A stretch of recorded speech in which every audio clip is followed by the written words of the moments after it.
Hello guys, आज हम करेंगे क्लास 10th मैथ्स एनसीईआरटी के सैम्पल पेपर 4 से सेक्शन ई का question number 37। Guys question number 37 की वैल्यू जो है 4 मार्क्स है। तो अभी हम स्टार्ट करेंगे क्वेश्चन नंबर 37। अ फेरिस व्हील और a big wheel in the United kingdom is an amusement ride consisting of a rotating upright wheel with the multiple passenger carrying components commonly referred to as passenger cars, cabins, tubes, capsules, gondolas or pods attached to the rim in a such way that as the wheel turns they are kept upright usually by gravity. After taking a ride in Ferris wheel, Aarti came out from the crowd and was observing her friends who from the crowd and was observing her friend who were enjoying the ride. She was curious about the different angles and measures that the wheel will form. She forms the figure as given below. तो guys यहाँ पर जो आरती है वो क्या करिए, Ferris wheel. Ferris wheel means होता है जो बड़ा सा एक व्हील है एंड इसमें क्या है, डिफरेंट एंगल्स बने हुए। तो यहाँ पे ये लोग राइड कर रहे हैं, मतलब आप लोग चरखी टाइप इसको समझ लीजिए। ओके, अब आरती क्या होती है, came out from the crowd, ये इससे क्या आती है, बाहर आती है। And was observing her friend, वो अपनी फ्रेंड को ऑब्जर्व करती है और वो देखती है कि उसकी फ्रेंड जो है इंजॉय कर रही है इस राइड को। Okay, and she was curious about the different angles and measuring that the wheel will form. अब यहाँ पे जो व्हील है वो डिफरेंट टाइप के एंगल्स बना रहे हैं। तो यहाँ पर ये दूसरा पिक्चर इसके साथ क्या है, अटैच किया गया है या बनाया है। तो यहाँ पे व्हील को सर्कल से शो ऑफ किया गया है। पॉइंट आर, पॉइंट ओ यानी इसका सेंटर शो किया है। जो ये पॉइंट ऐसे ये सर्कल पे इस पोजीशन पे है, क्यू पॉइंट है। और ये जो पॉइंट है इसको पी से रिप्रेजेंट किया हुआ है, ये पॉइंट पी को रिप्रेजेंट कर रहा है। अब हमें क्या करना है, वो इस क्या करती है, वो बहुत ही क्यूरियस है, जानने के लिए क्या है, इच्छुक है किस चीज़ के लिए, कि एंगल, ये जो एंगल बन रहे हैं इनके मेजर्स क्या हैं, जो कि व्हील क्या कर रहा है, फॉर्म कर रहा है। C form the figure as given below, वो क्या करती है, एक फिगर बनाती है इस टाइप का। ओके, व्हील के अकॉर्डिंग उसी के सिमिलर, उसी के जैसा फिगर बनाती है। तो हमें यहाँ पर क्या करना है, in the given figure find R O Q. तो इस फिगर में एक हमें फर्स्ट एंगल फाइंड करना है आर ओ क्यू, इस वाले एंगल की वैल्यू फाइंड करनी है।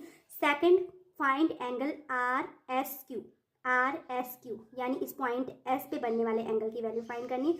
और करके इन दोनों में ऑप्शन है, हम सेकंड को भी सॉल्व कर सकते हैं। Find angle O R P, O R and P, ये वाले एंगल की वैल्यू फाइंड करनी। एंड लास्ट एंड थर्ड जो है क्वेश्चन नंबर 37 का, find angle R Q P, R Q P यानी ये वाला एंगल हमको फाइंड करना है। तो गाइस क्वेश्चन नंबर 37 में हमें इसके फर्स्ट पार्ट में फाइंड करना है angle R O Q. Angle R O Q की वैल्यू हमें क्या करनी है, फाइंड करनी है। तो आर ओ क्यू ये वाला एंगल है।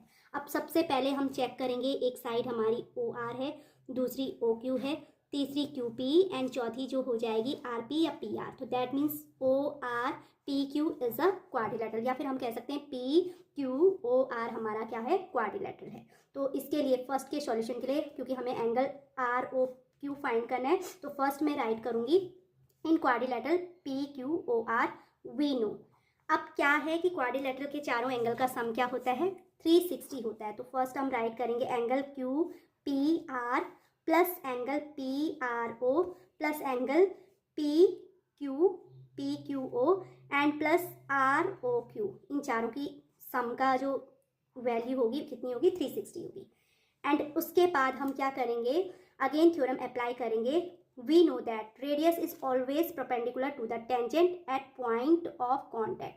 जो रेडियस होती है टेंजेंट पे हमेशा क्या होती है, परपेंडिकुलर होती है। तो यहाँ पे क्या है, ओ आर रेडियस है एंड पी आर क्या है, टेंजेंट है। इसका जो पॉइंट ऑफ कांटेक्ट है पॉइंट आर है। तो दैट मीन्स ये एंगल, इसकी वैल्यू कितनी हो जाएगी, 90 degree.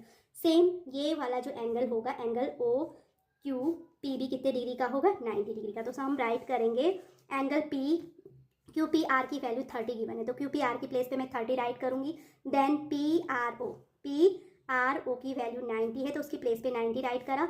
And angle P Q O की वैल्यू भी कितनी है, 90 है, क्योंकि ये रेडियस है। रेडियस क्या होती है, टेंजेंट के पॉइंट ऑफ कॉन्टैक्ट पे क्या होती है, परपेंडिकुलर होती है। तो ये इसकी वैल्यू भी क्या आ जाएगी, 90। एंड लास्ट हमारा रह जाएगा प्लस करके angle R O Q. And इन सब का सम कितना होगा, 360। 90 प्लस 90 गाइज होता है 180 and 180 plus 30 is equal to 210। And 210 इन तीनों का सम हमारा 210 आया, plus angle R O Q equal to 360। That means angle R O Q is equal to क्या हो जाएगा, 360 -210 एंड अगर 360 में से अगर हम 210 माइनस करें तो कितना आ जाएगा 150। तो so value of angle R O Q equal to कितना हो जाएगा 150 हो जाएगा। तो फाइनली हमारा जो फर्स्ट का आंसर है एंगल आर ओ क्यू वो हमें फाइंड करना था, तो इसकी वैल्यू हमारी क्या आ गई 150 डिग्री आ गई। गाइस अभी हमें क्या करना है, क्वेश्चन नंबर 37 में सेकंड पार्ट में एंगल आर एस क्यू की वैल्यू फाइंड करनी है। तो आर एस क्यू को फाइंड करने के लिए हम यहाँ पर एक थ्योरम अप्लाई करेंगे। तो उस थ्योरम के अकॉर्डिंग होता है angle subtended bye an arc at centre is double the angle subtended bye it at any other part of the circle. इसके अकॉर्डिंग क्या होगा, सपोज कीजिए कोई भी आर्क, तो यहाँ पर आर्क जो क्यू आर है वो सेंटर पे एंगल क्या बना रहा है, एंगल क्यू ओ आर, और इस आर्क को छोड़कर सर्कल का अदर पार्ट है, अदर पार्ट के किसी भी पॉइंट एस पे जो एंगल होगा उसकी वैल्यू क्या हो जाएगी क्यू एस आर होगी।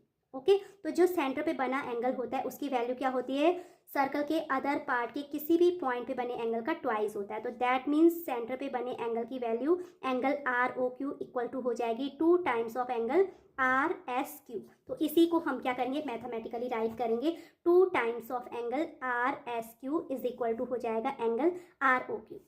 अब मुझे यहाँ पर angle R S Q find करना है, और यहाँ पर हमने सेंटर पे बने एंगल की वैल्यू कितनी फाइंड कर ली है, इसके फर्स्ट पार्ट में 150 फाइंड करी है। तो ये इक्वल टू हो जाएगा, so the value of angle R S Q is equal to, ये 2 यहाँ टाइम मल्टीप्लाई में था तो यहाँ डिवाइड में आ जाएगा, तो तब हमारा ये हो जाएगा 1/2 into angle R O Q. And angle R O Q की प्लेस पे हम 150 पुट करेंगे, तो 150 का हाफ कितना होता है 75। तो सो जो एंगल आर एस क्यू है उसकी वैल्यू क्या हो जाएगी 75 डिग्री हो जाएगी।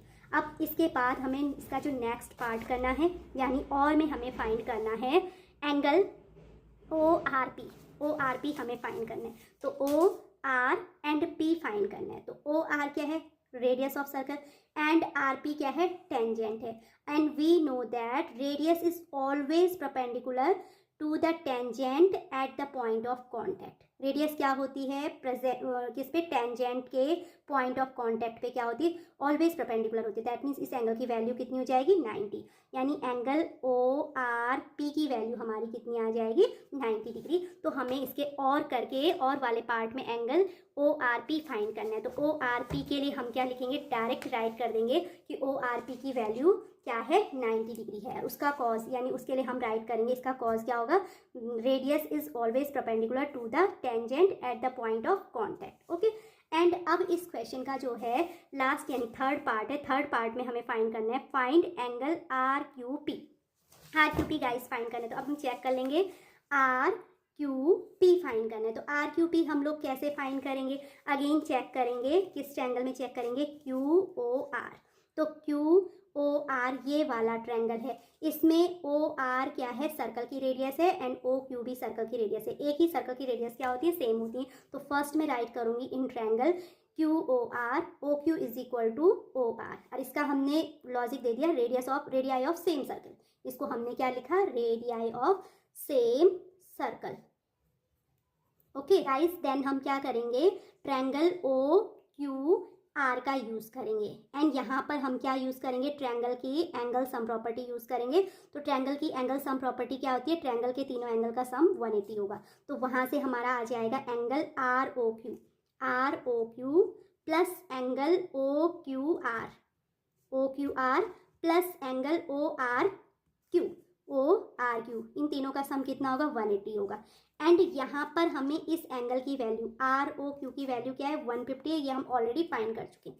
प्लस उसके बाद क्योंकि यहाँ पर O R is equal to O Q है, तो क्योंकि ट्रायंगल की 2 साइड सेम है तो इनके अपोजिट एंगल भी क्या होंगे, इक्वल होंगे। That means angle O R Q equal to हो जाएगा एंगल ओ क्यू आर। तो अब मैं यहाँ पे क्या करूँगी, ये दोनों एंगल इक्वल होंगे, तो O Q R equal to O R Q, ये दोनों एंगल सेम है, तो ओ आर क्यू की प्लेस पे भी मैं क्या रख दूंगी, ओ क्यू आर रखूंगी। तो हमने राइट करा 150 plus angle O Q R plus angle O Q R equal to 180। अब अगेन आप चेक कीजिए, angle O Q R plus angle O Q R कितना हो जाएगा, इन दोनों को प्लस करके 2 of angle O Q R plus 150 equal to 180 हो जाएगा। प्लस 150 का ट्रांसफर मैं राइट हैंड साइड में करूँ तो माइनस 150 होगा। तो यहाँ से हमारा आ जाएगा 2 of angle O Q R is equal to 180 minus 150, and 180 minus 150 equal to कितना होता है 30 डिग्री होता है। तो 2 of angle O Q R is equal to 30 आया। तो यहाँ से एंगल ओ क्यू आर की वैल्यू क्या हो जाएगी, ये 2 टाइम्स है तो 2 डिवाइड में आ जाएगा, तो 30/2 इक्वल टू 15 डिग्री। तो इस तरीके से हमारा एंगल ओ क्यू आर, इस वाले एंगल की वैल्यू क्या आ गई हमारी 15 डिग्री आ गई। ये कितना हो गया 15 डिग्री। अब अगेन क्योंकि ओ क्यू क्या है रेडियस है और क्यू पी क्या है टेंजेंट है, क्यू क्या है पॉइंट ऑफ कॉन्टैक्ट है, and we know that radius is always perpendicular to the tangent at the point of contact. That means angle OQP की वैल्यू कितनी हो जाएगी 90 डिग्री। एंड OQP को मैं क्या राइट कर सकती हूँ angle OQR plus angle RQP। तो ऐसे ही हमने OQP को हमने क्या कर दिया एक्सप्लेन कर दिया। एंगल OQP को हम राइट करेंगे angle OQR plus angle RQP equal to 90। That means angle RQP equal to 90 minus हो जाएगा, ये यहाँ पर 15 से पहले मैं इसको राइट कर सकती हूँ 19 minus angle OQR, and angle OQR की वैल्यू कितनी आई है 15। तो this equals to 90 minus 15 and equals to कितना आ जाएगा 75 डिग्री। तो फाइनली हमने क्या फाइंड कर लिया एंगल RQP। हमें क्या फाइंड करना था एंगल RQP की वैल्यू। तो एंगल RQP इक्वल टू हमारा आ गया 75 डिग्री। तो आई होप गाइस आपको क्वेश्चन नंबर 37 जो केस स्टडी बेस्ड क्वेश्चन है वो भी अच्छे से क्लियर हो गया होगा। अगर आपको मेरी ये वीडियो अच्छी लगी हो तो please like share and subscribe it, and thanks for watching again.